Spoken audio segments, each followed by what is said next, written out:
မင်္ဂလာပါညီကိုတို့ရေအခုပြန်ပွဲခွင့်ရောက်တာပေါ့နော်ကျွန်တော်ဘယ်ညာမာဆယ်လို့လည်းရှိပါတယ်ဗျကျွန်တော်ဒီမှာကျွန်တော်ညီကိုတွေအများတန်းမှာရကျွန်တော်ဒီဘာဘန်ဂျိုးလေးတွေရောက်လာပြီးဖြစ်တဲ့အကြောင်းကိုကျွန်တော်ကြီးညာပေးတော့ဗျအတန်လေးကပြန်ပွဲခွင့်ဖြစ်တဲ့အတွက်ငငယ်ဆူညံသွားလို့ရှိရင်ကျွန်တော်ကိုခွင့်လုပ်ပေးကြပါဗျဆိုတော့ဒီရောဘန်ဂျိုး9ချောင်းအဲ့ဒါဆိုကျွန်တော်ပြန်ရောက်နေပါပြီအညီကိုလိုအပ်တာရှိလို့ရှိရင်လာအောင်ပြန်ဆိုတော့ဗျဒါကကျတော့ဗျဝင်လေကျွန်တော်လည်းပဲကိုကျော်ကြီးအမဲတစ်ချောင်းလည်းပဲယူလို့မရဘူးလားဆိုတော့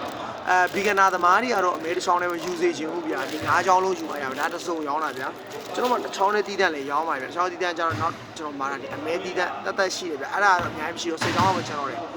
ဒါကတော့ဆွဲချင်းရှိတဲ့ညီလေးတွေပဲအဆင်ပြေလိမ့်မယ်ဘီဂနာသမားတွေတော့အဆင်မပြေတော့ဘူးဗျာဘီဂနာသမားတွေအဲ့အဆင်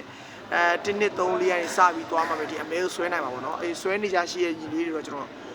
ရောင်းပါတယ်ဘီဂနာသမားတွေတော့ကျေးဇူးပြုပြီးတော့ဟိုမဖြစ်ပါနဲ့အရင်ဆုံးဟိုဘက်ချောင်းပဲယူပါ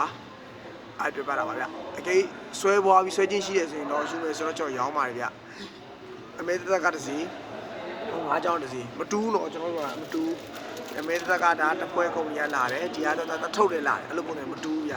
โอเคပါကျေးဇူးပါဗျကျွန်တော်တို့ပြန်ပွဲတူဆုံကြပါဗျကျေးဇူးပါ